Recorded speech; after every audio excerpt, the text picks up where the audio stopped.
30 years ago, three young brothers vanished while playing outside their home on a quiet Texas afternoon. Their disappearance devastated the small town of Clearwater, and suspicion quickly turned toward a beloved elementary school teacher.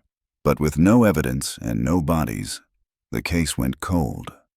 For decades, their parents clung to hope, searching for answers that never came, until one ordinary photograph revealed a hidden detail connecting their missing sons to a man who had been living right under their noses, a man running a charity farm and hiding a terrible secret. Before we dive into this shocking case of obsession, loss, and redemption, tell us where you're watching from today. And if you love real-life mysteries that finally get the justice they deserve, don't forget to like and subscribe. The scorching Texas sun poured over the small border town of Del Rio, its golden light drenching every front porch and dusty sidewalk. It was the kind of quiet Saturday afternoon when neighbors left their doors open, and the air smelled faintly of grilled meat and cut grass. But for Evie Marlowe, it was never just another day.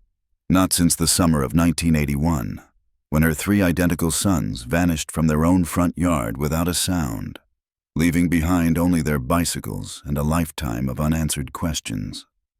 30 years had passed, yet the ache hadn't dulled. Now 60, Evie moved through life with the poise of someone who refused to collapse under the weight of her grief.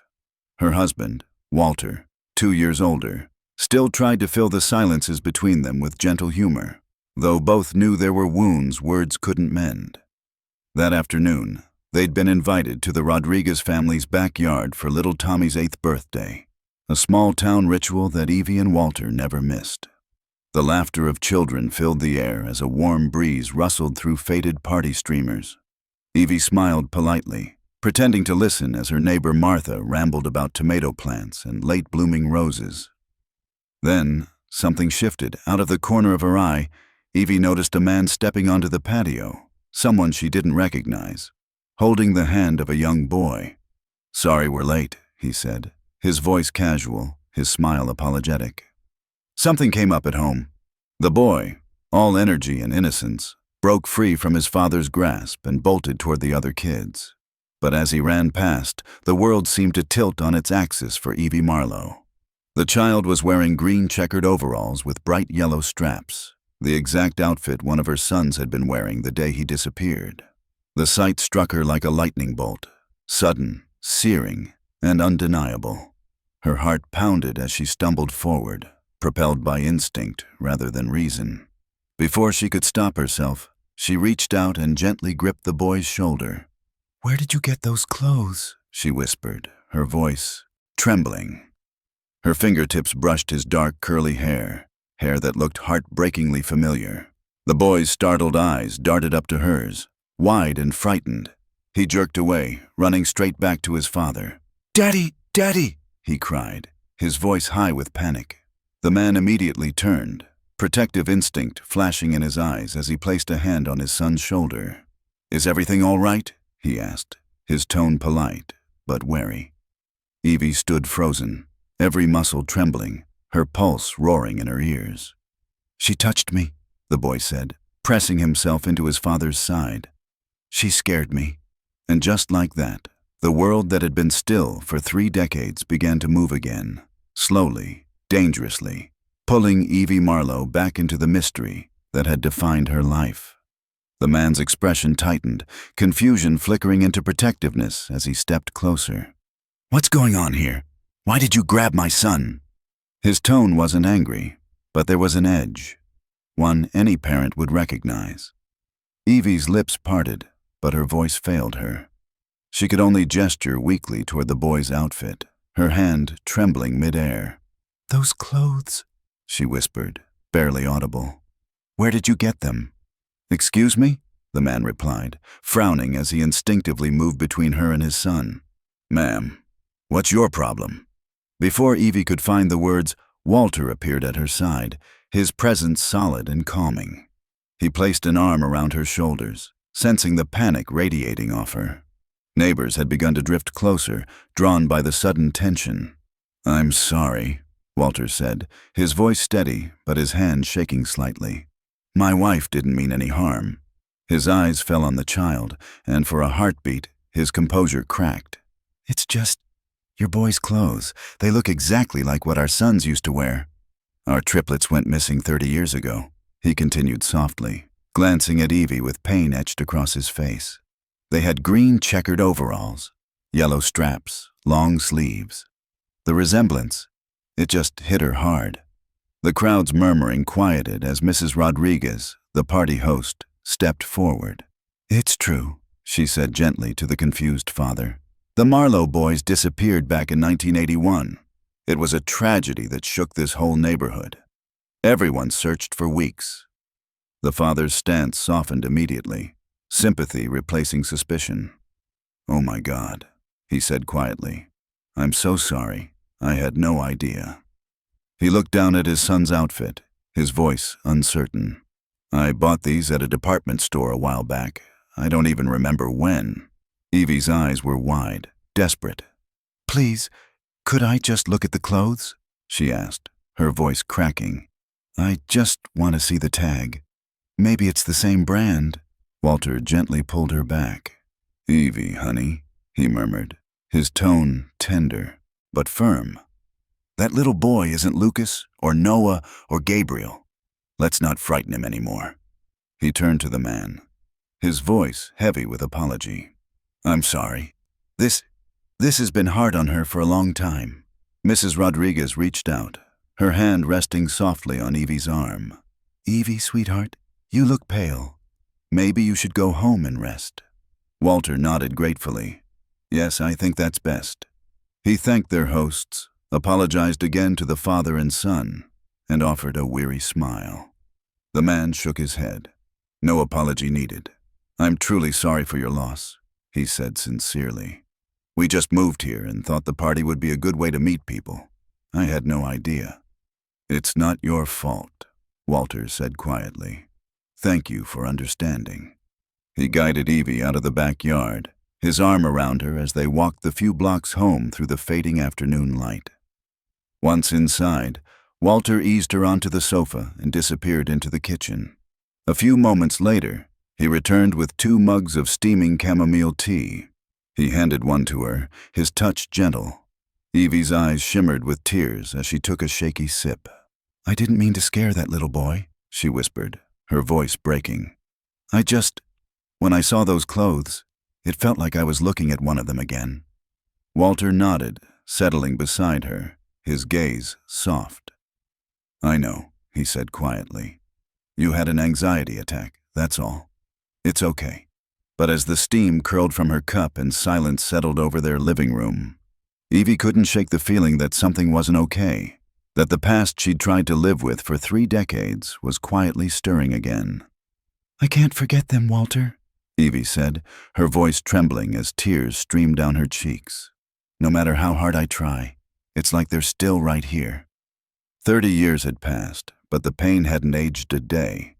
Walter reached for her hand, his grip firm, reassuring. I know, he said quietly. If they were alive, they'd be grown men by now, 38 years old. But you don't have to be ashamed of missing them. Evie lowered her gaze, guilt flickering in her eyes. I feel foolish sometimes, she admitted. Everyone's moved on, and I'm still stuck there, still that mother waiting for her boys to come home. Walter shook his head gently. We don't have to forget them, he said, his voice steady but thick with emotion. When I saw that boy's outfit today, I froze too. The green checkered overalls, the yellow straps. It was almost identical. Evie straightened slightly, a spark of determination cutting through her sorrow. I want to see their photos again, Walter. The ones where they're wearing those clothes. He hesitated, glancing toward the ceiling as if weighing the emotional cost. They're in the attic, he said finally. We haven't opened that box in over 20 years. Please, Evie pleaded softly. Maybe it'll help me calm down. Walter sighed, a long, weary sound that carried the weight of decades. All right, he said. I'll get it. His footsteps creaked overhead a few minutes later, followed by the groan of the attic ladder unfolding. When he returned, he was carrying a weathered cardboard box, edges frayed, dust clinging to its surface. He set it on the coffee table and wiped it clean with a towel before removing the lid. Inside lay the remnants of a childhood frozen in time. Small plastic cars, scuffed baseball gloves, 3 identical teddy bears, faded homework sheets decorated with gold stars and smiley faces, all neatly preserved, each one humming with memories that hurt to touch. "The photo album should be at the bottom," Walter murmured, his voice husky. "We packed it last." Together, they lifted the final layer of mementos and revealed a leather-bound album. The cover was worn smooth from years of being held, though it hadn't been touched in decades. Walter placed it gently on his lap, and the couple sat shoulder to shoulder as he opened the first page. There they were, 3 tiny newborns in matching hospital blankets. Turn the page, 3 toddlers wobbling toward the camera, giggling.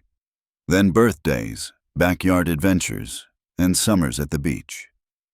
"They were always so in tune with each other," Evie whispered, her fingertip tracing the image of the boys building a sandcastle beneath the Texas sun. Walter turned another page, and there it was, the photograph they both remembered too well. The triplets stood in front of their old home, grinning proudly in their matching green checkered overalls with yellow straps and long-sleeved shirts.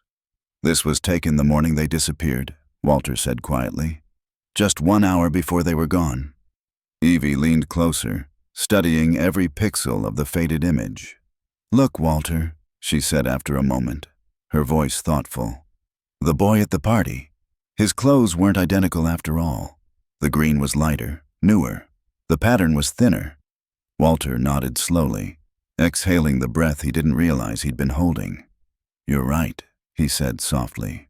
"Similar, but not the same." Evie rubbed her eyes, exhaustion washing over her. "Maybe I just wanted it to be them," she whispered. Walter didn't answer. He simply reached for her hand again, and for a long moment, they sat in silence, surrounded by relics of the past, haunted by love that time could never bury. "I feel awful about how I reacted to that poor boy and his father," Evie said quietly, rubbing her temples. "What were their names again?" Walter looked up from his cup of tea. "The boy's name is Malvin. His dad's Rowan. They moved into the old Jennings house about 3 months ago." Evie sighed, guilt heavy in her chest. "I should apologize to them. I must have scared that. Poor child half to death." Walter gave her hand a reassuring squeeze. "They seemed understanding. Don't worry too much." They both turned back to the photo album, the one that had been untouched for decades, but now seemed to breathe again, as if the past itself had stirred awake. Evie smiled faintly as she pointed at the picture. "I remember that morning. Gabriel insisted on wearing his overalls backward, and it took forever to convince him to switch them around. And Noah," she laughed softly, shaking her head, "he already had a grass stain on his knee before breakfast." Walter chuckled at the memory, pouring himself another cup of tea. But before he could take a sip, Evie suddenly jabbed his arm, nearly knocking the teapot over. "Walter, look," she said sharply. "The background. Do you see that?" He leaned forward, squinting at the faded image. There, just visible on the far edge of the frame, was the unmistakable front end of a reddish-brown Cadillac parked across the street. "You're right," Walter murmured, leaning closer. "That's the car Lucas used to talk about all the time. He was obsessed with it." Evie's eyes widened. "That's Mr. Howard Fielding's Cadillac, their teacher. Remember how he used to say it was his prized possession? He barely ever drove it." Walter nodded slowly, memory flooding back. "Yeah, all the kids loved that car. They'd beg him to pop the hood or honk the horn. He was a good man. The kids adored him." "We were such a close community back then," Evie said softly. "Everyone knew everyone, and Mr. Fielding, he was gentle, patient, the kind of teacher every parent trusted." She turned the photograph over, checking the back for notes, then flipped it again to study the image under the lamplight. Her brow furrowed. "Wait, are you absolutely sure this was taken the day they disappeared?" Walter looked up, confused. "Yes, it was the morning of that day. They vanished in the afternoon." But that doesn't make sense, Evie said, her voice tightening. Howard Fielding had already moved to San Marcos by then. Remember? The school threw him a farewell party the week before. Everyone came. The kids cried when he said goodbye. Walter frowned deeply, his hand tightening around the photo. Evie, are you sure about the timing? I'm certain, she said firmly. He'd already taken a new job.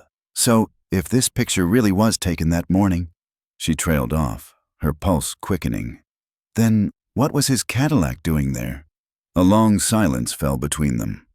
Walter set the photo album aside and reached back into the cardboard box, rummaging through the keepsakes with renewed urgency. Toys, drawings, tiny shoes. None of it mattered in that moment. Finally, his hand paused on something stiff and rectangular near the bottom. Found it, he said under his breath, his voice suddenly tense. Evie looked at him, her eyes wide. What is it? Walter slowly lifted a folded piece of paper from the box, its edges yellowed with age, and for the first time in decades, the past didn't just feel close. It felt alive and dangerous. Walter held up a worn yellow Kodak envelope, its edges curled with age. Look, he said, his voice low but firm. The negatives are still inside. He turned the envelope over and pointed to the faded stamp on the front. Processing date, June 14th, 1981.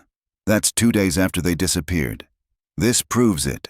These pictures were taken that same morning. Evie's breath caught in her throat. A shiver rippled through her, even though the living room was warm and still. If that really was Mr. Howard's Cadillac, she said slowly, then he might have been in the neighborhood that day. Maybe he saw something the police missed. She frowned, her mind racing. But they never mentioned interviewing him. If he'd already moved away, why would his car be parked there? Walter reached over, resting a steadying hand on her shoulder. Evie, honey, it could just be a coincidence, he said softly. There were plenty of old cars around back then. Maybe it wasn't even Mr. Fielding's Cadillac. Evie shook her head. No one else in the neighborhood owned one. You remember? People noticed that car every time it passed by. That deep red paint, the chrome grille. It stood out. Then maybe it didn't belong to anyone local, Walter countered gently. Could have been a friend visiting someone on the street. You're torturing yourself over something that might not mean anything. The police looked through all our photos, remember? They would have checked the license plate if it was important. Evie stared down at the photo in her lap, her thumb brushing across the smiling faces of her sons. She wanted to believe him, to let the mystery rest, but her chest still felt tight with unease. Walter handed her the teacup again, and she took a slow sip. The warmth soothed her trembling hand, grounding her back in the present. You're right, she murmured after a pause, exhaling shakily. It's probably nothing. Walter smiled faintly, relieved. He closed the photo album, though Evie carefully slipped the picture out and set it aside, unwilling to put it away just yet. Together, they began returning each treasured item to the box. 3 baseball gloves, a handful of toy cars, tiny shoes that would never again fit their owners. Each piece was a time capsule of a life interrupted. When the last keepsake was safely tucked away, Walter glanced up at the ornate clock on the mantel, and his eyes widened. Good Lord, he said, springing to his feet. I completely lost track of time. My appointment with Dr. Matthews is at 11:50, and it's already 11:30. If I don't leave now, the clinic will close before I get there. Evie blinked, startled. Oh, that's right. I meant to remind you earlier. You know Dr. Matthews hates when patients show up late. She hurried to gather his things, his insurance card, the small notebook where he recorded his blood pressure, the folded list of medications he kept in his wallet. Within 5 minutes, Walter was ready to go, his keys jingling as he slipped on his jacket. At the door, he gave her hand a quick squeeze. Don't worry about anything, all right? I'll be back before lunch. Evie forced a smile and nodded, watching him step out into the bright Texas sunlight, completely unaware that the old photograph still lying on their coffee table was about to unlock a secret that would change everything. In Tea. Living room. Day. Are you sure you'll be okay by yourself? Walter asked, pausing at the door. I'll be fine, Evie assured him. I'll make some lunch, maybe take a nap this afternoon. Don't worry, I'll have dinner ready when you get back. Walter nodded, kissed her cheek, and hurried out to the car. Cut 2. Evie standing by the window, watching his car disappear down the driveway. The house falls silent. She turns and walks back to the bedroom. On the nightstand, her phone screen glows. A new message from Louise Mitchell, an old friend who'd worked at the school board for nearly 3 decades before retiring. Annual school district retiree reunion coming up next month. Hope to see you and Walter there. We miss you both. Evie sits on the edge of the bed, staring at the message. Louise had known Howard Fielding well. Maybe she'd know something. She hesitated, thumb hovering over the call button. Then, almost impulsively, she tapped it. Interior, bedroom, continuous. The phone rang twice. Evie? What a wonderful surprise, Louise answered warmly. Did you get my text about the reunion? I did, Evie replied softly. Yes, Walter and I will try to make it. How have you been, Louise? It's been too long. The two women chatted for several minutes, trading stories about mutual friends, health, and old times. But Evie's mind was elsewhere, circling back to the photograph and that unmistakable Cadillac. Finally, she steered the conversation. Louise, do you remember Mr. Howard Fielding? He taught at Oak Ridge Elementary back in the early 80s. Howard? Of course. Such a talented teacher. The children adored him. Do you happen to know where he is now? Evie asked, trying to sound casual. There was a brief silence on the line. Well, that's odd, Louise said finally. I remember hearing he never continued teaching, not in the public school system at least. He never filed any transfer papers to another district or state. Evie straightened, her fingers tightening around the phone. He didn't? But we threw him a farewell party. He said he was moving to another school. No, that's not how it happened, Louise replied thoughtfully. Maybe he was joking. You know how he liked to keep things light. From what I heard later, he moved to some remote area in Texas, started a private charity farm for immigrant children. Evie frowned, her mind racing. A charity farm? That's right, though Louise hesitated. Now that I think about it, I don't remember ever seeing any official record of it. Just something people mentioned back then. Strange, isn't it?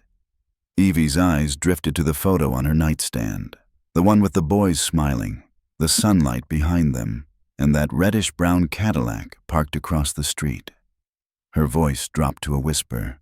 Yes, strange indeed. A farm? Evie repeated, confused. I always thought he moved out of state to keep teaching. No, nothing like that, Louise said. Wait, someone mentioned the name of his place to me a few months ago. There was a pause on the line. Ah, I remember now. It's called Howard's Haven for Hope. Howard's Haven for Hope, Evie echoed, committing the name to memory. Why are you suddenly asking about Howard? Louise asked curiously. Evie hesitated. I just remembered he had a Cadillac. I saw a similar one in an old family picture. Oh yes, Louise said warmly. He did have that beautiful Cadillac, but he rarely drove it. That car was his pride and joy, more of a showpiece than transportation. Evie's pulse quickened. Do you remember exactly when Howard left town? Louise sighed. It was so long ago, Evie. I really couldn't say for sure. After a few more words, the call ended. Evie sat there in silence, the faint hum of the refrigerator in the background. Something about Louise's answer didn't sit right. She walked into the small home office and sat at the computer. The screen came to life, casting a cold glow across her face. She typed Howard's Haven for Hope into the search bar and pressed enter. The first result led to a simple, outdated website. A banner showed smiling young men and boys working in wide green fields, their hands stained with soil, their faces tanned from the Texas sun. Most of them looked Hispanic. Dark hair, warm brown eyes. bright smiles that reached the camera but somehow didn't reach their eyes. Evie scrolled slowly. Each photo looked wholesome, almost too wholesome. Children tending crops, building fences, laughing together during meals. The caption under one image read, "A home where every child finds purpose." She clicked on the About page. There was a short biography. Howard Fielding, founder and director, former elementary school teacher, dedicated to educating and supporting displaced and immigrant youth through hands-on work and mentorship. Below that, a mission statement glowed softly against a beige background, providing safety, education, and opportunity for every child who seeks a new beginning.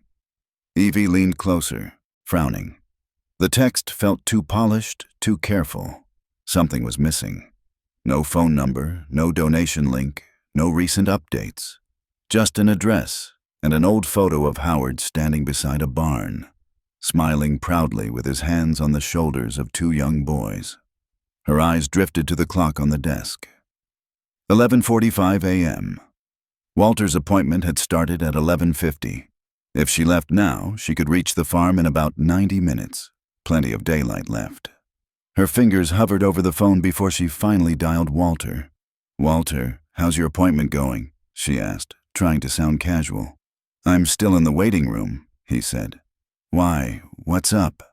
"Oh, nothing urgent," Evie replied quickly. "I was just thinking about running a quick errand while you're there." "An errand?" Walter's tone softened with concern. "Where to?" She hesitated just a fraction too long. "Just out of town. I won't be long." Walter chuckled. "All right, just drive safe, okay?" "I will," she said, glancing at the computer screen one last time. The farm's name, Howard's Haven for Hope, glowed in bold letters at the top of the page, as if it were staring back at her. After hanging up, Evie stood, heart thudding softly in her chest. She slipped her phone into her purse, grabbed her car keys from the hook by the door, and paused only once, her gaze landing on the old photograph lying on the desk. The edges were worn, the image slightly faded, but the reddish-brown Cadillac was still clear in the background. She exhaled slowly, locked the door behind her, and stepped out into the warm afternoon light. The screen door creaked shut as the camera lingered on the photograph left behind. The Cadillac frozen in time, its polished chrome glinting like a secret waiting to be uncovered. "Everything okay?" Walter asked, his voice calm but laced with concern. "Yes," Evie said quickly, "but I found something interesting." She took a breath, steadying her tone. "I called Louise Mitchell. Remember her?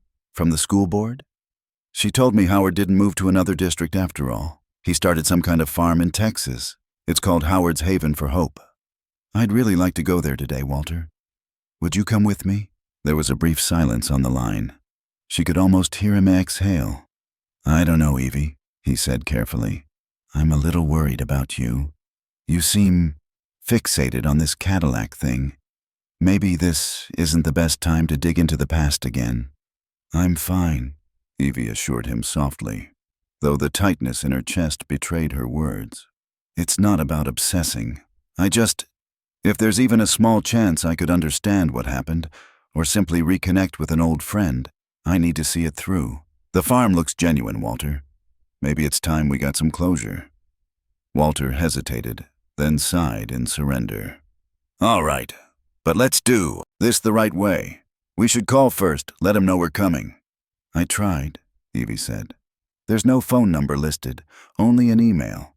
I'll send a message before we leave, but I doubt they'll see it in time." "Fine," Walter said finally. "Meet me at the clinic when I'm done here. It's on the way, and we can drive to the farm together." "I'll head out now," she said quickly, already reaching for her purse. "See you soon." Evie hung up, locked the front door, and stepped outside into the dry Texas heat. The late morning sun beat down hard, reflecting off the windshields of parked cars as she walked the 3 blocks to the bus stop. Cicadas buzzed from the oak trees lining the street, their chorus merging with the distant hum of traffic. By the time she reached the stop, a bus was already approaching. She climbed aboard, grateful for the rush of cool air from the AC vents. The 15-minute ride passed in a blur. Evie sat by the window, her fingers absently tracing the edge of the old photo she'd slipped into her purse. Her mind replayed every detail. The faded green overalls, the way the Cadillac's chrome shimmered faintly in the background, the strange coincidence that wouldn't leave her alone. When the bus stopped near the medical clinic, she stepped off and was immediately greeted by a young woman wearing a straw hat and a bright yellow t-shirt. The woman handed her a colorful flyer with a cheerful grin.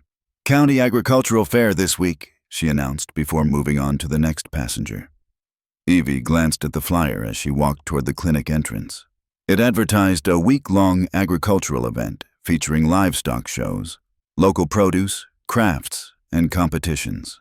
Her eyes caught on a section printed in bold red letters, "Special Charity Auction. Thursday, 2 p.m., Pine Grove County Fairgrounds." Just below the text, in smaller letters, it mentioned that several farms, including Howard's Haven for Hope, would be participating. "Interesting," she murmured, folding the flyer neatly and tucking it into her purse. Inside the clinic, she spotted Walter at the cashier's desk, finishing up his co-payment. He turned, smiling when he saw her. "Perfect timing," he said, slipping his receipt into his wallet. "Dr. Matthews says everything looks good. My blood pressure's down since they changed my medication." "That's wonderful news," Evie replied, her voice filled with genuine relief. She reached out, touching his arm gently. "You've been under so much stress lately. I'm really glad to hear that." Walter chuckled. "Well, maybe a little adventure will do us both some good." Evie smiled faintly, but her thoughts were already elsewhere. 90 minutes south, on a stretch of quiet Texas farmland where an old teacher's secrets might still be waiting. "Everything okay?" Walter asked, his voice calm but laced with concern. "Yes," Evie said quickly, "but I found something interesting." She took a breath, steadying her tone. "I called Louise Mitchell. Remember her from the school board? She told me Howard didn't move to another district after all. He started some kind of farm in Texas. It's called Howard's Haven for Hope. I'd really like to go there today, Walter. Would you come with me?" There was a brief silence on the line. She could almost hear him exhale. "I don't know, Evie," he said carefully. "I'm a little worried about you. You seem fixated on this Cadillac thing. Maybe this isn't the best time to dig into the past again." "I'm fine," Evie assured him softly, though the tightness in her chest betrayed her words. "It's not about obsessing. If there's even a small chance I could understand what happened, or simply reconnect with an old friend, I need to see it through. The farm looks genuine, Walter. Maybe it's time we got some closure." Walter hesitated, then sighed in surrender. "All right. But let's do this the right way. We should call first, let him know we're coming." "I tried," Evie said. "There's no phone number listed, only an email. I'll send a message before we leave, but I doubt they'll see it in time." "Fine," Walter said finally. "Meet me at the clinic when I'm done here. It's on the way, and we can drive to the farm together." "I'll head out now," she said quickly, already reaching for her purse. "See you soon." Evie hung up, locked the front door, and stepped outside into the dry Texas heat. The late morning sun beat down hard, reflecting off the windshields of parked cars as she walked the 3 blocks to the bus stop. Cicadas buzzed from the oak trees lining the street, their chorus merging with the distant hum of traffic. By the time she reached the stop, a bus was already approaching. She climbed aboard, grateful for the rush of cool air from the AC vents. The 15-minute ride passed in a blur. Evie sat by the window, her fingers absently tracing the edge of the old photo she'd slipped into her purse. Her mind replayed every detail. The faded green overalls, the way the Cadillac's chrome shimmered faintly in the background, the strange coincidence that wouldn't leave her alone. When the bus stopped near the medical clinic, she stepped off and was immediately greeted by a young woman wearing a straw hat and a bright yellow t-shirt. The woman handed her a colorful flyer with a cheerful grin. "County Agricultural Fair this week," she announced before moving on to the next passenger. Evie glanced at the flyer as she walked toward the clinic entrance. It advertised a week-long agricultural event featuring livestock shows, local produce, crafts, and competitions. Her eyes caught on a section printed in bold red letters. Special Charity Auction, Thursday 2 p.m., Pine Grove County Fairgrounds. Just below the text, in smaller letters, it mentioned that several farms, including Howard's Haven for Hope, would be participating. "Interesting," she murmured, folding the flyer neatly and tucking it into her purse. Inside the clinic, she spotted Walter at the cashier's desk, finishing up his co-payment. He turned, smiling when he saw her. "Perfect timing," he said, slipping his receipt into his wallet. "Dr. Matthews says everything looks good. My blood pressure's down since they changed my medication." "That's wonderful news," Evie replied, her voice filled with genuine relief. She reached out, touching his arm gently. "You've been under so much stress lately. I'm really glad to hear that." Walter chuckled. "Well, maybe a little adventure will do us both some good." Evie smiled faintly, but her thoughts were already elsewhere. 90 minutes south, on a stretch of quiet Texas farmland where an old teacher's secrets might still be waiting. Miguel led them through the farm's winding paths, his voice bright with pride as he explained how the place ran. He showed them the barns where livestock were kept, the stables for the horses, and the wide, sun-drenched fields where neat rows of corn and vegetables stretched to the horizon. The air was thick with the scent of hay and soil, and everywhere they looked, children in overalls and straw hats were tending small garden plots or feeding animals under the watchful eyes of volunteers. "This place isn't just a farm," Miguel said, turning toward them with an earnest smile. "It's a second chance for a lot of these kids. Most of them came here alone, crossing the border. Mr. Fielding wanted to give them something steady, skills, safety, and a family." Walter nodded appreciatively, though his eyes wandered across the vast property, taking in the sheer scale of Howard's work. "He really built something special here," he murmured. Miguel led them toward a barn unlike the others, a cheerful-looking structure painted in bright blues and yellows, its wooden exterior covered with children's drawings of flowers, animals, and suns with smiling faces. "This one's for the younger kids," Miguel said proudly. "Mr. Fielding designed it as a creative barn, somewhere they can paint, get messy, and just be kids again." Inside, the smell of paint and wood polish hung in the air. Sunlight streamed through large windows, falling across tables cluttered with jars of brushes, colored paper, and bowls of dried grains. In the center of the room stood a man arranging materials with quiet precision. He looked to be in his late 30s, curly black hair, olive-toned skin, and an expression that radiated energy and confidence. When he turned to greet them, his smile was wide. Too wide, Evie thought. Almost practiced. "Ferdinand," Miguel called out. "These folks are friends of Mr. Fielding. They stopped by hoping to see him." The man wiped his hands on a towel and approached, extending his hand with warmth that felt just a little too polished. "I'm Ferdinand," he said. "Activities coordinator here at the Haven." "Walter Marlowe," Walter said, shaking his hand. "And this is my wife, Evie."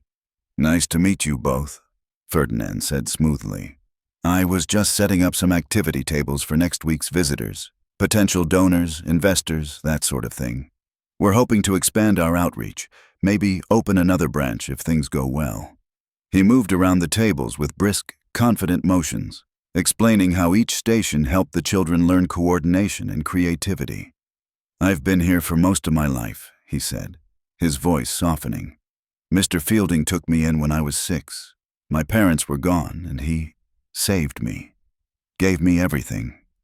Evie exchanged a glance with Walter. "Howard was a school teacher before this," she said. "Our sons were in his class. He always had a gift with children." Ferdinand smiled faintly. "He still does. He's the kind of man who sees potential where others see problems."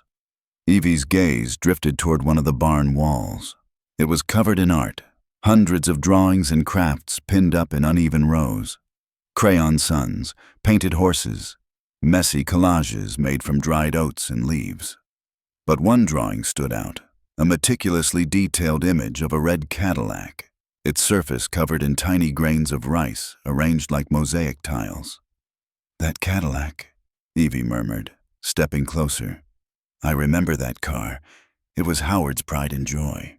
Ferdinand followed her gaze, nodding. "Yes, he still has it. Took it out this morning, actually." Then, with a small laugh, he added, "That one's mine, by the way. I made it to show the kids how to use the materials. That's why it looks cleaner than theirs." He chuckled softly, gesturing to the chaotic swirl of colors on the wall around it. But Evie wasn't laughing. A slow chill crept up her spine as she studied his face. Those dark, curling locks, that bright, practiced smile, the way his hands moved when he spoke, slicing the air with controlled enthusiasm. Something about him felt familiar, too familiar. She stared, her pulse quickening as fragments of old memories flickered through her mind. Howard's class photo, a little boy sitting in the front row, beaming under a shock of black curls. Ferdinand noticed her lingering gaze and shifted uneasily, his smile faltering just for a second. "Is something wrong?" he asked lightly, but there was a flicker in his eyes. Something guarded. Evie forced a smile. "No," she said softly. "Not at all." But inside, her thoughts were racing. She knew that face. Or at least, she had once. Howard's polite smile wavered as he studied their faces, his eyes narrowing slightly as if trying to pull something from deep memory. "Oak Ridge Elementary, you said?" His voice was slow, cautious. "That was a long time ago." "Yes," Evie said, her tone gentle but trembling. "Nearly 30 years. You were their 5th-grade teacher. You took them on that field trip to the Pine Hollow Wildlife Reserve." Howard's expression flickered, just for a second. Then the practiced warmth returned. "Ah, Pine Hollow. Yes, I remember that trip. Such a tragedy. What happened afterward?" He sighed, glancing away, the lines around his eyes deepening. "Those poor children. I can't imagine what the families went through." Evie's heart pounded. Those poor children. The words sounded rehearsed, distant, like someone reciting a sympathy card rather than recalling a memory that haunted them. Walter stepped in, trying to ease the tension. "We're not here to reopen old wounds, Howard. We were just in the area, and when we heard about your charity, we thought we'd stop by and say hello." Howard's demeanor softened. "That's very kind of you," he said. "I'm grateful for any support. The work we're doing here, it's the purpose I found after teaching. Helping these kids gives meaning to to what's left of life." He motioned for them to step aside, out of the bustle of the fairgrounds. Behind the tent, the noise faded, replaced by the distant hum of generators and the clatter of livestock pens. Evie glanced toward a flatbed truck parked nearby and froze. A flash of deep red caught her eye. There, beneath a layer of dust, sat a vintage Cadillac Coupe de Ville, its chrome glinting in the afternoon sun. "Your Cadillac," she said softly, pointing toward it. Howard followed her gaze and smiled, nostalgic. "Ah, yes, my old beauty. I still take her out for a spin now and then. Though, truth be told, she's mostly just for show these days." Evie took a step closer, her pulse quickening. "I saw a drawing of it at your farm. Ferdinand said it was his artwork." Howard's smile faltered just slightly. "Ferdinand has a wonderful imagination," he said. "He's been with me since he was a child. Very talented, very loyal." Evie's mind raced. Since he was 6. She remembered Ferdinand's words clearly. She swallowed hard. "He said you rescued him." "I suppose that's one way to put it," Howard replied, his tone careful. "He came from a very difficult situation. I gave him a home, gave him purpose." Walter shifted uneasily beside her. "That's admirable work, Howard." Howard smiled faintly. "Thank you, Walter. Not everyone understands what it takes to build something good from broken pieces." For a moment, silence hung between them, thick and uneasy. Evie forced herself to meet his eyes. "Do you ever think about them?" she asked quietly. The children from Oak Ridge? Howard blinked. Of course I do, he said. But there was something in his eyes, something dark and cold, before he smiled again. Every day, in fact. That's why I do what I do now, to make amends in whatever way I can. Evie nodded slowly, but inside, her thoughts churned. Make amends. The phrasing struck her like a sharp edge. Walter, sensing the tension, placed a gentle hand on her arm. We should let you get back to your work. It was good seeing you again, Howard. Howard extended his hand, smiling once more. The pleasure's mine. Please, stop by the farm anytime. You're always welcome. Evie shook his hand, and for an instant, she felt it. A faint tremor beneath his calm exterior. Something rehearsed, contained, carefully hidden.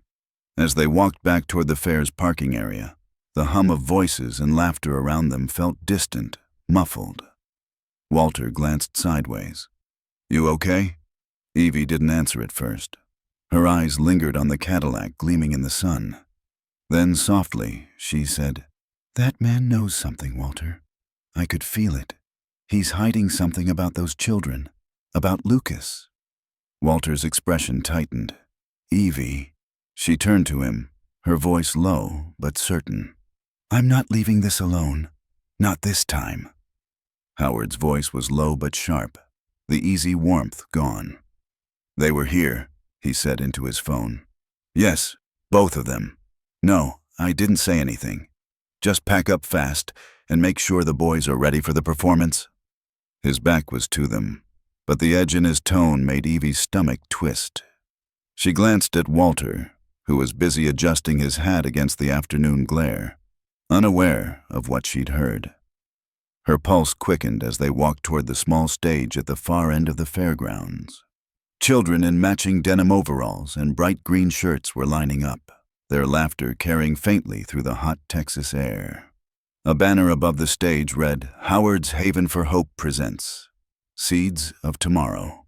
Evie tried to focus on the smiling faces, but her mind was racing. Howard's reaction to the photo, too quick, too rehearsed. The sudden tension when Walter mentioned the date, and that phone call, full of quiet authority, like a man giving orders, not running a charity. Walter leaned close. You're pale. Are you okay? She nodded, though her voice trembled. I just didn't expect him to react like that. The crowd gathered as music began to play, a cheerful tune with a hint of melancholy under the twang of acoustic guitars. The children began to sing, their voices rising in harmony. It should have been a heartwarming scene, but Evie's attention snagged on one boy near the back of the stage, a tall, dark-haired teen whose features looked hauntingly familiar. Something about the way he tilted his head, the curve of his smile. It was Lucas, older but unmistakable. Her breath caught. Walter, she whispered. Look at the boy in the back row, second from the left. Walter squinted. He looks like... He stopped himself. Evie, it can't be. That's impossible. But Evie couldn't tear her eyes away. Every instinct screamed at her that this was no coincidence. The song ended, and the audience erupted in applause. The children bowed, then began to file off stage toward the side tents. The boy glanced briefly toward Howard's tent, then at her. Their eyes met for a fraction of a second. His expression froze, like someone remembering a face from a dream. Evie grabbed Walter's arm. He saw me, she whispered. He recognized me. Evie! But she was already moving, weaving through the crowd, heart hammering, eyes locked on the direction the boy had gone. She pushed past families and food stalls, ignoring the calls of vendors and the country music blaring from speakers. When she reached the back of the stage, the children were gone. A line of vans was parked nearby, engines idling, with a few staff members ushering kids inside. Excuse me, she called to one of the men. Where are they going? Back to the farm, ma'am, the man replied curtly. Performance is over. We're wrapping up for the day. Evie scanned the rows of faces as the children climbed into the vans, but the boy was nowhere in sight. Walter caught up, slightly out of breath. Evie, please, let's not cause a scene. We don't even know. Walter, that boy was Lucas, she said fiercely. I saw it in his eyes. Before he could respond, a black SUV pulled up beside the last van. Howard stepped out, his white hair catching the sun, his expression calm, but his eyes cold. "Mrs. Marlowe," he called out pleasantly, "did you enjoy the performance?" Evie turned to face him, her voice trembling but steady. "Where are you taking those children?" Howard smiled faintly. "Back home, of course. The farm.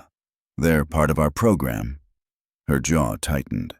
"And the boy in the back, who is he?" Howard tilted his head. "I'm afraid I don't know which one you mean. We have many children, Mrs. Marlowe. They come and go. You must understand, we do everything by the book." Evie's hands clenched into fists. "I want to see him again." Walter stepped forward, his tone measured. "Howard, perhaps we could visit the farm tomorrow. Talk more in private." Howard's smile widened. "Of course. I'll have my assistant schedule something. You both take care now." He turned to his staff. "Let's get moving." The vans pulled away, one by one, dust rising in the heat. Evie stood frozen, watching as the last vehicle disappeared down the dirt road. Walter exhaled slowly. "Evie, maybe it was just wishful thinking." But Evie shook her head, her voice low and certain. "No, Walter, that was him. And I'm going to prove it. Leave right after the performance. Get Diego here." Howard's voice was sharp, low, and urgent. "Yes, now." Evie froze mid-step, the words slicing through the cheerful music drifting from the stage. Her stomach tightened as she turned slightly. Howard was barking quiet orders to his staff, face composed, as if nothing had happened. She forced herself to look away, hurrying after Walter, her pulse quickening with every step. The air suddenly felt heavier, like the calm before a storm. They reached the small outdoor stage just as a group of children began lining up. Most were Hispanic, their faces glowing with excitement and innocence. The little ones, no older than 6 or 7, clutched each other's hands as the older ones, maybe 9, adjusted their straw hats and colorful ribbons. When the music started, their voices rose together in a bright, lilting Spanish folk song. Parents and visitors smiled and clapped, but Evie barely heard a note. Her eyes darted over the fairgrounds, scanning faces, searching for patterns, waiting for something, anything that might explain Howard's cryptic words. Then she saw it. A flash of movement near the edge of the stage. A man stepping out from behind the curtain. His stride was determined, his head down, as if trying to move unnoticed. Thick, dark curls caught the sunlight. "Walter," Evie whispered, gripping his sleeve. "Look at that man, the one walking fast. Doesn't he look like Ferdinand?" Walter squinted toward the vendor tents, his expression tightening. "Yes," he said after a moment, voice low. "It's uncanny. The same build, the same hair." "Do you think they're twins?" Evie asked, heart pounding now, voice trembling between fear and hope. Before Walter could answer, she was already moving, threading through the crowd, eyes fixed on the stranger. She ducked past a cotton candy stand, careful not to draw attention, and positioned herself at an angle where she could see clearly. Walter caught up beside her just as the man stopped in front of Howard's tent.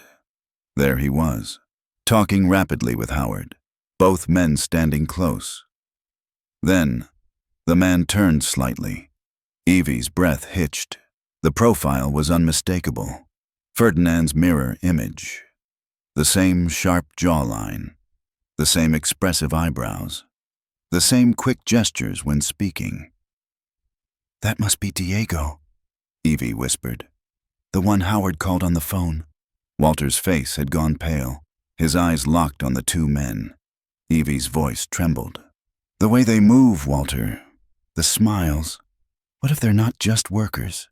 What if they're Lucas and Noah?" Walter swallowed hard, words caught in his throat. Evie's grip on his arm tightened. Remember how Gabriel was always the smallest? His eyes set a little closer together? And Noah, he was faster, steadier, always the calm one. Lucas had that spark, that daring grin. Her words came in a rush, fragments of memory clashing with the impossible reality in front of her. Howard and Diego suddenly ended their conversation. Howard gestured sharply toward the parking lot. Within seconds, they were striding away, moving fast, leaving behind a group of confused staff members. "Why are they in such a hurry?" Evie's voice rose, her composure cracking. "Walter, we have to follow them." She took a step, but Walter caught her wrist. "Evie, wait," he said firmly. "We don't know for sure. If those men really are our boys, Gabriel should be here too. Let's look first. If he's here, we'll call the police immediately." Evie hesitated, her chest rising and falling with shallow breaths. Then she nodded. "You're right. We'll check the grounds first." They moved quickly through the fair, weaving past game booths, picnic tables, and food stalls. Evie's eyes scanned every face, every child performer, every adult worker, but there was no sign of a third man who might be Gabriel.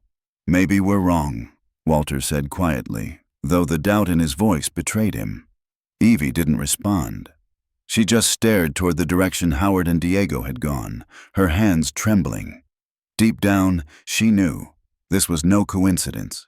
Something about that farm, about those men, was terribly, hauntingly familiar. "Maybe it's just a coincidence," Walter murmured, though even he didn't sound convinced. But Evie was already moving, her instincts dragging her back toward Howard's tent.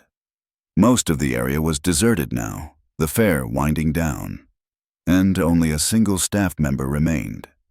An older man, weathered and sunburned, his hands marked by years of hard work. He was folding up banners and stacking boxes when Evie approached. "Excuse me," she said, forcing her voice to stay even. "We were just at the farm earlier today and met Ferdinand. Then, at the fair, we saw another man who looked just like him. Diego, I think. Are they brothers?" The man straightened and smiled faintly. "Oh, sure. They're twins." "Twins?" Evie repeated, her pulse quickening. Walter looked at her, his expression mirroring hers, hope clashing with disbelief. The old man chuckled. "Well, actually, that's not quite right. Here's a fun fact. They're triplets. The third one's not here today. Works at Mr. Howard's private estate, just a few miles from the farm." For a moment, neither Evie nor Walter could breathe. The words hung in the air like a thunderclap. Triplets. Not twins. Triplets. The same number as their boys. "Where exactly is this estate?" they blurted out together, voices tight with urgency. The man blinked, clearly startled by their sudden intensity. "I'm sorry," he said cautiously. "I can't share private details about Mr. Howard's property." He reached into a box and handed them a glossy brochure. "But here's our farm's address and contact info if you want to learn more about our programs." "Yes, thank you," Walter said quickly, taking it, though they both knew every inch of that address already. They stepped away, walking until they reached a quiet stretch near the parking lot. "Walter," Evie whispered, her voice trembling. "Triplets. Ferdinand said he's been with Howard since he was 6. That means, oh God, it's them. The Cadillac, Howard's reaction, everything. It fits." Walter raked a shaking hand through his hair. "It can't just be chance. It's too much. The same number of boys, the same ages. Howard leaves right after your sons disappear." "Our boys?" Evie breathed, tears spilling down her cheeks. "After all these years, what if we finally found them?" They broke into a run toward the parking lot, but Howard and Diego were gone. Not a single sign of their vehicles. Walter yanked open the car door, his movements sharp and determined. "We're going back to the farm," he said through clenched teeth, gripping the steering wheel so hard his knuckles turned white. "That's where they'll go." Evie nodded, pulling out her phone. Her hand trembled as she dialed 911. When the dispatcher answered, she forced her voice steady. "I need to speak to a detective. It's about a cold case, the disappearance of our 3 children from 1981. Moments later, a calm, professional voice came through. "Detective Martinez, Missing Persons Unit." Evie drew a deep breath. "Detective, this may sound unbelievable, but I think we just found our sons. My husband and I met 3 men who look exactly alike, same age our boys would be now, 36. They work for a man named Howard Fielding. He was their old teacher, the same man who left town right after they vanished. She explained everything in a rush. The old photo with the Cadillac, the farm, the fair, Howard's strange behavior, and the mention of his private estate. There was a pause. Then Martinez replied, steady and firm. I understand your concern, Mrs. Marlowe, but I need you to promise me one thing. Do not confront Mr. Fielding on your own. He's a respected figure, and if what you're saying is true, we'll need to approach this carefully. My team and I are on our way to the farm right now. I've already notified the local sheriff's office. They'll be there within 10 minutes. Evie clutched the phone tighter, the weight of 30 years pressing down on her chest. 10 minutes. After 3 decades of silence and searching, 10 minutes suddenly felt like an eternity, and the edge of everything they'd been waiting for. These were my children! Evie's voice cracked, raw with 30 years of buried pain. You took them from me! The scene erupted in chaos. Deputies stepped forward, trying to separate everyone, but the words had already struck deep. Ferdinand and Diego stood frozen, their faces pale and eyes darting between Evie, Walter, and Howard. I saved them! Howard shouted again, his hands trembling now, his calm demeanor shattering. You don't understand. Those boys were left to die. Their parents didn't want them. I gave them a home. I gave them purpose. That's a lie, Evie cried, tears spilling freely now. We searched for them for years. Flyers, news stations, police. We never stopped looking for them. One of the deputies grabbed Howard by the arm, but he yanked free, glaring at Evie. You were unfit. You were careless. They were wandering alone when I found them. Walter's face went white. Wandering? He said hoarsely. They were taken from the park. They were together. You lured them. Ferdinand's mouth opened slightly, confusion and horror rippling across his face. Mr. Howard, is that true? Howard's eyes flicked toward him, desperate now. No, Ferdinand. No, Diego. You know me. You owe me. Everything you are, everything you have. It's because I saved you. Ferdinand took a step back. You told us our parents died in a fire. Howard's expression faltered. For the first time, there was no confidence, only exhaustion. You were too young to understand. Evie held out the photo again, her hands shaking violently. You see this? She said, her voice trembling but fierce. This was taken the day you disappeared. Look at your eyes, your smiles, the scar above Lucas's eyebrow. Right there, Diego. You have it too. Diego instinctively touched his eyebrow. His hand dropped slowly. I do, he murmured. Silence fell, heavy and suffocating. Even the deputies hesitated, watching the impossible truth unfold in front of them. Detective Martinez's voice suddenly cut through the phone in Evie's purse. Mrs. Marlowe, can you hear me? The warrants are confirmed. We have backup en route. Keep everyone calm until we arrive. Walter bent down, retrieving the phone. Detective, they're here. Howard's trying to justify what he did. The boys, they're recognizing the photo. Ferdinand's eyes filled with tears. You lied to us, he whispered to Howard. All this time you lied. Howard's face crumpled.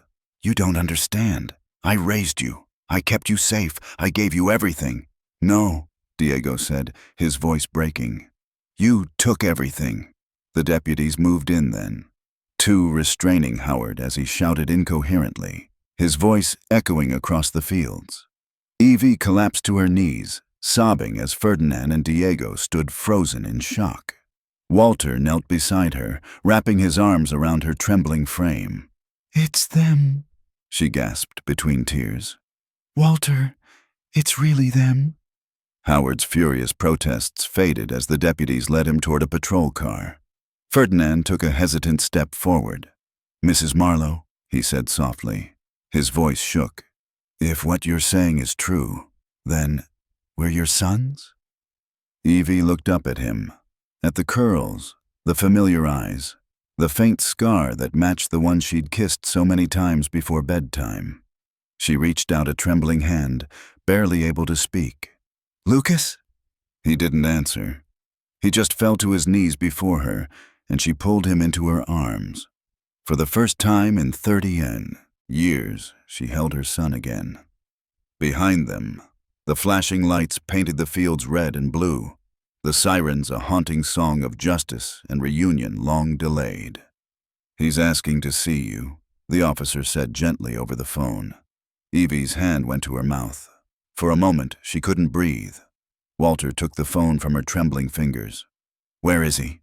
"At the private residence. We've secured the property. If you come now, we'll have an officer escort you in." Within minutes, they were back in the car, following a sheriff's cruiser down the winding country road toward Howard Fielding's hidden estate. The sun had dipped below the horizon, painting the sky in streaks of gold and violet. Neither of them spoke. The silence between them was heavy, filled with 30 years of grief and disbelief. As they turned up the long driveway, they saw a large 2-story house surrounded by oak trees. Police lights flashed across the lawn. Several unmarked vehicles were parked out front. Officers moved in and out of the building carrying bags of evidence. A detective met them at the door. "He's inside," she said softly. "We've kept things calm. He's processing a lot." They followed her down a hallway that smelled faintly of hay and cleaning solvent, past a playroom filled with toys and colorful posters, remnants of a false sanctuary. At the end of the hall, in a small sitting room, a man stood by the window. He turned when they entered. Evie gasped. He was older, of course, thicker around the shoulders, the lines of age faintly visible, but the eyes were unmistakable. Gabriel's eyes. Her Gabriel. "Marco," the detective said quietly. "These are Evelyn and Walter Marlowe." The man froze, staring at them. "Marlowe?" he repeated softly, as if tasting the word for the first time. His gaze darted between them, confusion and recognition battling on his face. "That name. He said you were dead." Evie took a trembling step forward. "We're not dead, sweetheart," she whispered. "We never stopped looking for you." He blinked rapidly, his lips parting as tears welled in his eyes. You called me Gabriel?" She nodded, tears streaming freely now. "Yes, Gabriel. You were always my little one, the one who loved to draw rockets on every wall." A small, broken laugh escaped him. He pressed a shaking hand to his mouth and stumbled forward. Evie caught him, pulling him into her arms. The moment his body collapsed against hers, a sob tore from deep within him. 30 years of lost childhood, confusion, and stolen identity released all at once. Walter's arms came around both of them. "You're home now," he whispered. "All 3 of you are." Detectives quietly stepped out of the room, giving the family their space. Outside, the night was cool and still. The flashing lights began to fade as the last of the officers packed up evidence. Somewhere in the distance, an owl called. Inside the farmhouse, the Marlowe family sat together for the first time in 3 decades. Ferdinand, Lucas, and Diego, Noah, arrived soon after, escorted by detectives. When they entered the room and saw Gabriel, the reunion was silent at first. Just 3 men staring at each other, the air between them trembling with disbelief. Then, slowly, they moved. 3 brothers who had been lost to each other since childhood embraced tightly, clinging as if the world itself might try to tear them apart again. Evie stood back, her face buried in her hands, overcome with emotion. Walter wrapped an arm around her shoulders, whispering softly, "We did it, Evie. After all these years, we finally brought them home." The camera of the moment, if it were a film, would linger on that image. The family, broken and remade, framed by the dim light of the farmhouse. The shadows of the past still lingered, but the truth, at last, had come into the light. The hum of the police car filled the silence as Evie and Walter sat side by side, their hands clasped tightly together. The night outside the window was black and endless, but for the first time in 30 years, There was light at the end of it. The farm disappeared behind them, swallowed by darkness. "Our boys," Evie whispered, her voice breaking. "We found our boys." At the police station, the world felt cold and sterile. Fluorescent lights buzzed overhead, casting pale shadows on the scuffed linoleum floor. Evie sat in a small interview room, her reflection faint in the one-way glass, a styrofoam cup of untouched coffee trembling between her hands.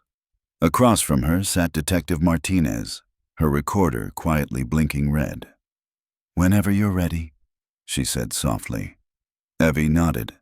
"Our community was small back then," she began, her tone quiet but steady. "Everyone knew everyone. Mr. Howard was respected, polite, dependable. The boys adored him. Sometimes he'd give the neighborhood kids rides home after school. We trusted him. Everyone did." She paused, her fingers twisting in her lap. "That day, Walter and I were both home. It was a warm afternoon. The boys were outside, playing in the yard, racing their bikes, building little forts out of boxes. It was a different time. 1981. You didn't think something bad could happen in a town like ours. Did you see them being taken?" the detective asked gently. Evie shook her head, tears glimmering in her eyes. "No, I was in the laundry room. Walter was out back fixing the fence. When I came to call them for dinner, they were gone." The room went still. Only the soft whir of the air vent filled the silence. Detective Martinez cleared her throat and turned a page in her notebook. "Ms. Marlowe, we've questioned Mr. Fielding. Given his age and health, he's chosen to confess rather than contest the charges." Evie straightened, her grief hardening into focus. "What did he say?" "He told us he always felt a special connection to the triplets," Martinez said. "That afternoon, he lured them with ice cream, told them he'd show them a secret place near the lake." Evie's breath hitched. "Lucas loved ice cream. He loved that old Cadillac of his, too." Martinez nodded. Fielding admitted the kidnapping was planned. He'd already packed supplies, forged documents, and created a fake identity before taking them. Within days, he was gone. He bought that isolated farm under a false non-profit, claiming to care for orphaned migrant children. Walter, who had been silent until now, clenched his jaw. How did he hide for so long? There were no witnesses? No one saw him? The detective sighed. No one thought twice about seeing the boys with him. He was their teacher. Their parents trusted him, and by the time anyone realized something was wrong, they were gone. To the boys, he was a familiar face, someone they loved and looked up to. Evie pressed a trembling hand to her mouth. "So they went with him willingly." Martinez nodded. "At first, he told them their home wasn't safe, that their parents had been arrested for something terrible. He said he was taking care of them until it was safe to return." Walter's face tightened, his eyes brimming with rage. "He told them we were criminals." "He told them you were dead," the detective said quietly. "He told them they were orphans, immigrant children with no family left. Over the years, he changed their names, their language, even their memories. By the time they were old enough to question anything, they believed him completely." Evie covered her face, her shoulders shaking as she whispered, "He stole not just our children. He stole their lives." The detective closed her notebook, her tone soft but firm. "But now, Mrs. Marlowe, they know the truth. You've got them back, and we'll make sure he never hurts anyone again." Evie lifted her gaze, her voice barely audible. "He didn't just take 3 little boys. He took 30 years of birthdays, first loves, graduations." She exhaled shakily. "But tonight, we finally got to tell them who they really are." Outside the interview room, the station echoed with quiet movement. Officers filing reports, radios murmuring updates. But behind that glass door, a mother sat still, her eyes filled with both agony and relief. After 3 decades of darkness, the truth had finally come into the light. The detective's words seemed to echo in the small, sterile room. He told them their parents had hidden their true origins, that they'd been living illegally in America, and that you both had been sent to prison. Evie stared at him in disbelief. He made all that up? Detective Martinez nodded grimly. He didn't just tell stories. He built a whole world around those lies. Fabricated photo albums, forged letters, even fake immigration, documents. He wanted to rewrite their past completely. Evie's voice trembled. So all of this, the reason he took our boys, was just fascination? Martinez sighed, her tone heavy. It's more complicated than that. After speaking with the psychologists and reviewing his history, it appears Fielding lost his wife and twin sons in a house fire back in the early 70s. He never recovered. Instead, he redirected that grief into something warped. He began searching for children who reminded him of the family he lost, especially siblings with strong emotional bonds. Your boys fit that pattern. Evie closed her eyes, as though the truth itself was too much to hold.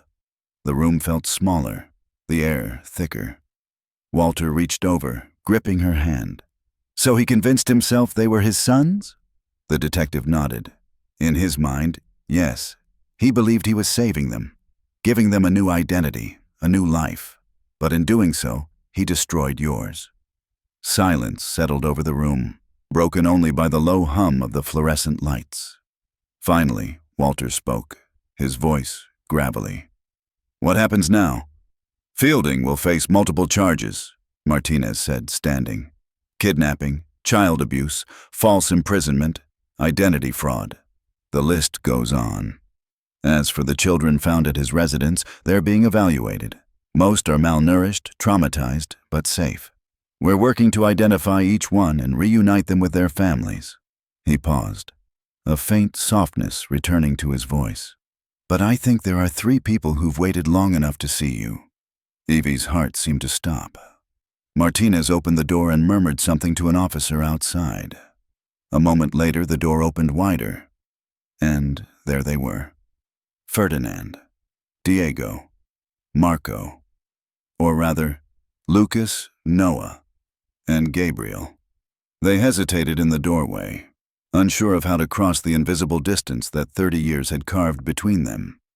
They were men now, older, broader, marked by the passage of time. Yet in their faces, Evie saw every memory she'd ever cherished. Lucas's wide, boyish grin, Noah's steady, thoughtful gaze, Gabriel's smaller frame, his eyes still bright with innocence. For a long, aching moment, no one spoke. Then Evie rose from her chair. Her knees shook, but she didn't stop. One step, another. Walter moved beside her, tears glistening on his weathered cheeks. "My boys," she whispered, her voice breaking. "My beautiful boys." And suddenly, the distance vanished. Lucas crossed the room in 3 strides and pulled his mother into his arms. Noah followed, wrapping them both in a trembling embrace. Then Gabriel, the youngest, pressed himself against them, sobbing quietly into her shoulder. Walter joined them, his strong arms encircling them all as if to hold the entire lost world together again. They stood like that for what felt like forever, a tangle of tears, hands, and hearts, 30 years of silence collapsing into one desperate, beautiful reunion. "I never stopped looking for you," Evie wept, cupping each of their faces in turn, her thumbs tracing over their cheeks as if memorizing them all over again. "Not for a single day." Gabriel's voice was soft, almost childlike. "We didn't know. We thought you were gone. But we're here now," Walter said hoarsely. "We're all here now." Outside, the Texas night spread across the horizon, endless, star-dusted, silent. And inside that little police station, under the harsh fluorescent lights, a family, long broken by one man's twisted obsession, began to piece itself back together, haltingly, painfully, miraculously. For the first time in 30 years, the Marlos were whole. After 30 years of heartbreak, lies, and stolen childhoods, the Marlowe family was finally made whole again. The man who took everything from them will spend the rest of his life behind bars, while Lucas, Noah, and Gabriel begin the long road toward healing, finally free to live as the sons they were always meant to be. Their mother, Evie, once said she prayed every night for just one sign that her boys were still out there. That sign came not from a miracle, but from a single photograph and a mother's refusal to stop believing. If this story moved you as much as it did us, take a moment to share it, because sometimes the truth only surfaces when someone refuses to give up hope. And don't forget to subscribe for more real stories of mystery, loss, and the moments that change everything.